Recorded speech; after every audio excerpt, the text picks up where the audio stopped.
Hello, welcome once again to Living and Active. In case you do not know, my name is Leland.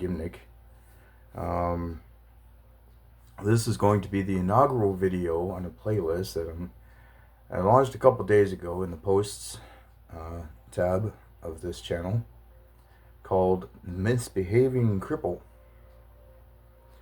And the, there are many reasons to do a channel called The Misbehaving Cripple, and the biggest one is the expectations that are very common and very detrimental between people of different kinds of disability and between well-intentioned able-bodied people and the disabled people they think they are advocating for. Okay? So I am going to say things unapologetically in this playlist that need to be said, that maybe people don't or haven't been brought to the point where they need to face the need to say these things, because let's be very honest, there is a lot of artificially enforced etiquette when it comes to talking to or about disabled people and the issues that they deal with. For those who do not know, I am an incomplete quadriplegic at level C6 and C7, which means that the injury at C6, C7 did not completely sever my spinal cord at that point. It is a partial injury, meaning it left some function below that level of injury. I also have multiple other spinal cord and spinal column injuries that I'm not going to go into here. And on top of that, there is the medically suggested presumption that I also have some sort of neurodegenerative disorder, though which specific one I have has not yet been discovered. The diagnostic process was interrupted a couple years ago for reasons I'm not going to go into here. Okay? But the reason I established that is because there's a lot of pigeonholing that happens when someone says, get into a conversation with a disabled person. The first question is, oh, what's your diagnosis?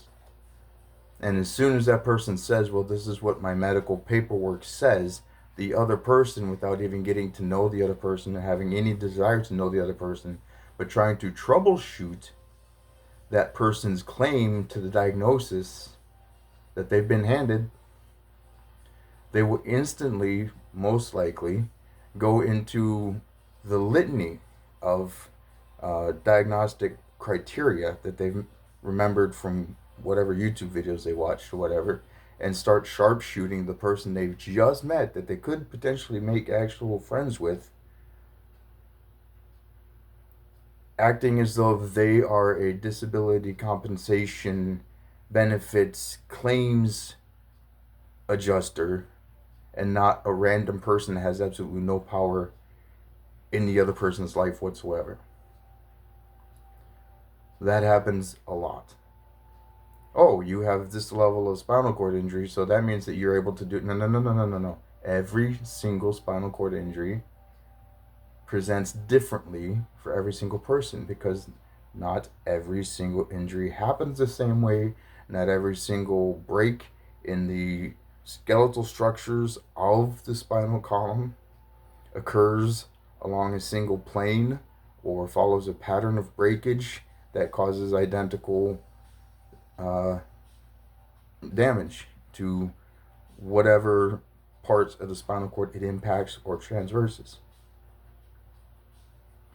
So just because you can get someone to say, I am, like myself, I am an incomplete C6, C7 quadriplegic with the medical presumption of a neurodegenerative disorder, does not mean that I've said enough keywords for you to understand my daily existence, what I go through, what I can and can't do. So let's not make presumptions. The main gist of the main import of this video here has to go to just doing away with disability gaslighting, or not gaslighting, but disability gatekeeping. And what I mean by that is able bodied people. You may have hearts of gold, you may have soul deep tenderness for people who are experiencing various afflictions, whatever. But I beg of you, this is a serious request. Humbly made, but genuinely proposed. Please, when you meet someone with a physical disability, stop defaulting to inserting autism awareness into the conversation you're having with the person in front of you. Stop doing it. We know the spectrum exists, and you might be surprised to learn we actually have quite a bit of common ground with people on the spectrum in terms of sensory perception and processing due to whatever level of central nervous system, spinal cord injury that we have. Okay? You're not making any points with anybody by saying, oh, autism also exists. I've had many conversations with people, the conversation's going along mighty fine and smooth and everything else, and then the person, just able-bodied, cannot help themselves, drags autism into the thing. And I'll explain why this is the frustration that it is very soon, but I'm going to start by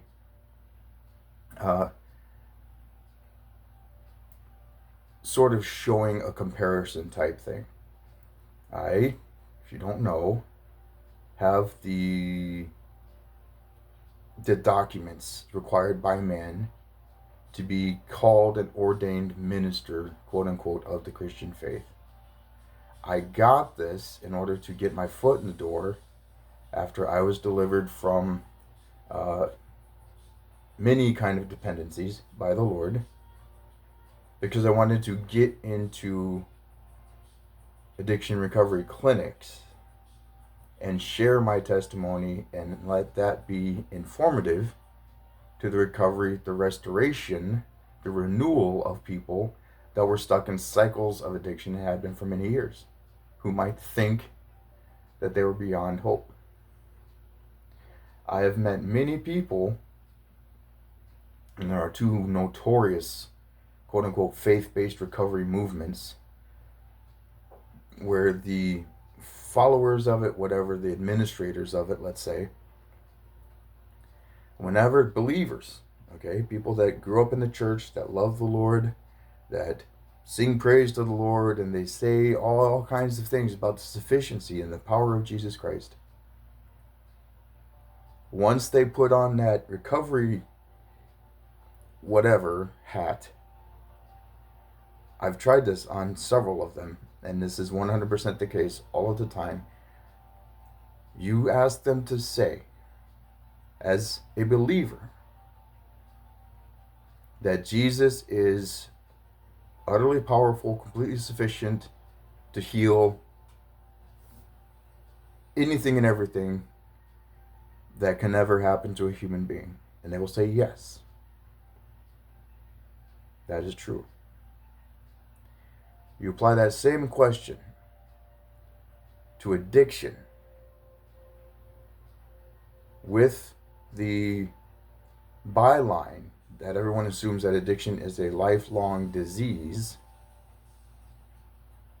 and they start getting quiet. Jesus himself in scripture says, I've been given all authority on earth to heal every disease. If addiction is a disease, then by rights, Jesus has made the claim that he is able to heal, resolve addiction instantaneously, because he's Jesus. If you claim to believe in him, follow him, and serve him, you can't do anything other than hold up what he said. But these people are so stuck in the mantra of of what they were brought up in to peddle this stuff to other Christians, to other believers, they absolutely cannot bring themselves to say that Jesus is sufficient when it comes to addiction. I've tested people over and over and over again, and I said, I want you to just say, with regard to addiction, Jesus is powerful and sufficient and able to heal all things. And they'll say that first part, word for word. And I'll wait because I know what's coming next. They'll wait a breath and then they'll say, and sometimes he uses insert name of program here to do it. No. I want you to say that Jesus is sufficient. That's all. I want you to repeat back to me what you already believe without tying your recovery ministry, whatever, into it. Because it's true without that clause. And they can't do it. They will not do it. So it's that same sort of, I am an able-bodied person that cares about disability awareness and interacting with disabled people and helping them in their struggles and helping other people to understand their struggles, that cannot meet an actual physically disabled person without, even if there's no one on the spectrum in the room, without bringing autism into the conversation. At that point, I know for a fact that you do not care about me, the person you're talking to, and what I'm going through. You are wanting to prove yourself as an activist, as someone who is so aware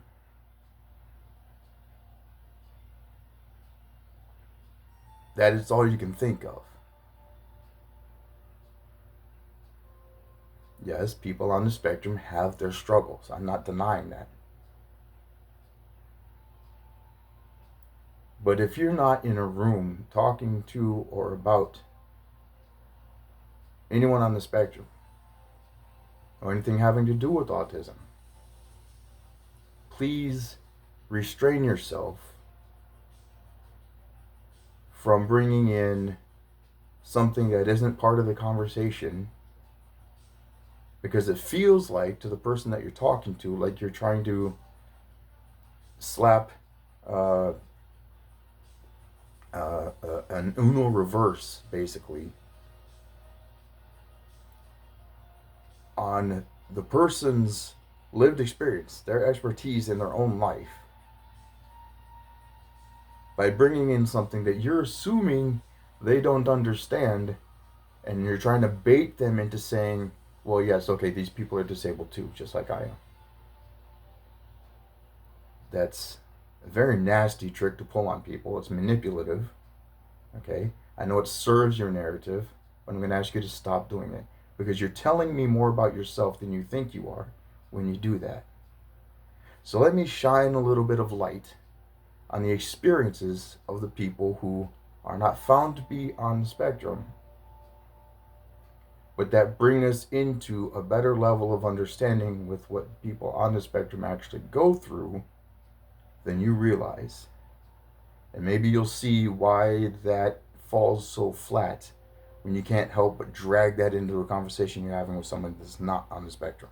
Okay? Sensory. The whole thing is bundled up in this cute little thing, and there's a level of separation added to the topic of autism, the autistic spectrum, and the people that are under this diagnosis. And I think even the stripe on the capital D disabled pride flag has it under the category of sensory. Okay? Let's talk about differentiated or abnormal sensory experiences. Anybody with a spinal cord injury above a certain level has what is called autonomous dysreflexia. It is what our brain does to try to do its job with incomplete information from our body below the level of injury. Before I knew the name for it, I used to describe it as someone turning on a loud radio at a pool party right after I've gone underwater. And I'm sitting there under the water trying to figure out what it is I'm hearing, because I like to play these games with myself. And I can barely make out what it is, and what I can make out sounds like, instead of in English, it's in French. So I know there's a signal, but I have no idea what the content of that signal is, what the message is. Okay? That is a sensory issue. Let's talk about overstimulation. People with spinal cord injuries get overstimulated all the time, in part because of AD, in part because of neuropathic pain, in part because there are so many levels of intricacy when it comes to just moving around, okay, in space, in our living spaces, in our environments, whatever. And most of us have some manner of chronic pain on top of all of this. Now, in the middle of that, trying to handle things like muscle spasms when you want to reach up to the counter to sign the paperwork that you're trying to do to carry out your errands or whatever you're doing, or misjudging a corner, running into something or whatever, someone running into you because they're looking at their eye level and they can't see anything below their nipples. Anything like that, add all of that times 1,000 for every single interaction, every single thing that happens or that we do during our day, and it is overwhelming. Now, in the case of something new happening, like say we've had something where we run our foot into something and we've broken a toe, our AD is telling us that there is a new injury, that there's something else going on. We don't know what it is. We're still trying to manage the boatload of stuff we had going on to begin with, and now our body is shutting down because of the spike in blood pressure. So what we used to be able to do under normal circumstances with our remaining mobility, dexterity, control, function, sensation, whatever, you just tear that up and throw it out the window because it doesn't apply until you resolve whatever's causing your AD. Okay? That's overstimulated. I'm not saying that what someone on the spectrum experiences isn't overstimulation, but we get it. We understand the term. Okay? Colors being too bright. Anybody out there with migraines, please tell me that you understand this, because I know I do. Colors that are too bright, light, the wrong kind of light, coming from the wrong direction. Sounds, the wrong kinds of sounds, adding to the migraine. Migraines that take you out of everything for days at a time. Put you in bed, unable to function. Make you sick to your stomach, where you can't even think about eating without wanting to puke. Where the most mundane things turn into a source of increased agony. We get it. We understand. We know. So, in this first video, as the Misbehaving Cripple, I want to do away with this notion that more awareness fixes anything. It does not.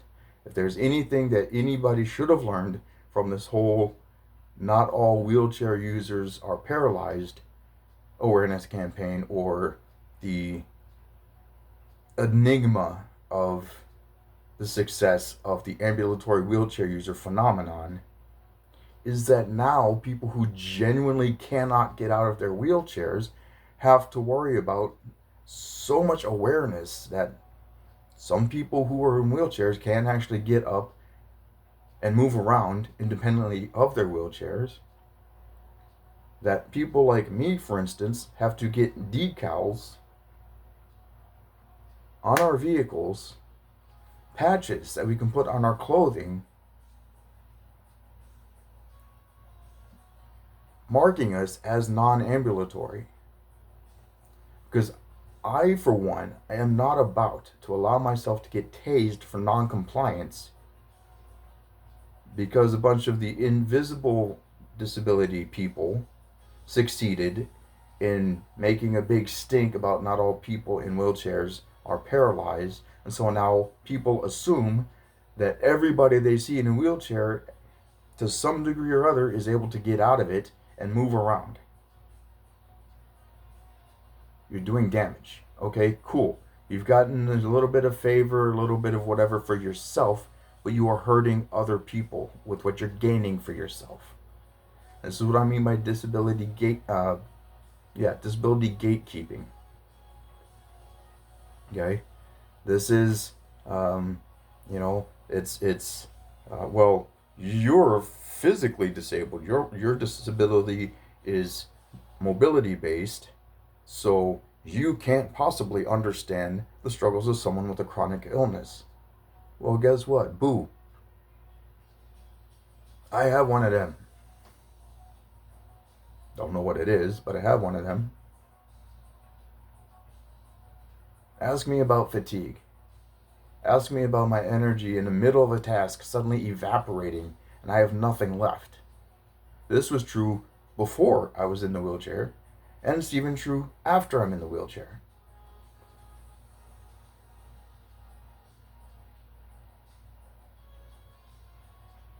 People are talking about all of this stuff in terms that are framed by inclusivity, right? Make everybody feel included.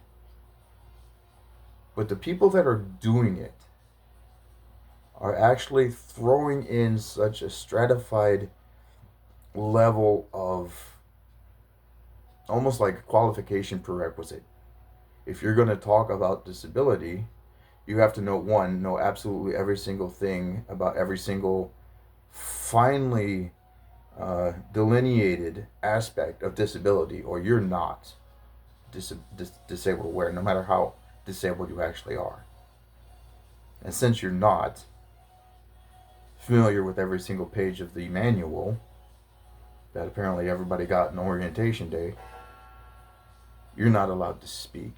You can't advocate for your own experiences, for your own needs, for your own whatever, because you're not talking about the experiences of other people that you know nothing about.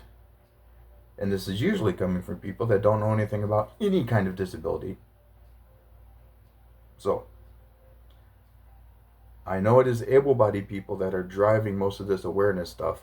I want you to understand you are hurting people. You are causing opportunities for people to fall victim to a level of quote-unquote awareness that has nothing to do with knowledge, nothing to do with compassion, nothing to do with inclusivity, and it turns into virtue signaling, where people have these days to worry about someone running up behind them, dumping them out of their chair,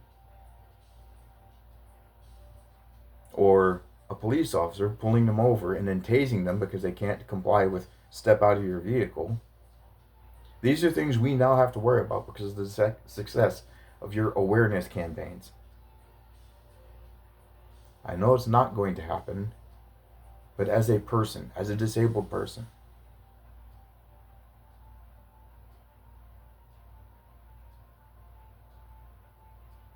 I would very much like you to stop doing that. Interact with the people that are in front of you as the individuals they are, as the people they are, with the specific needs, wants, desires that they have. And remember, we are people, not problems.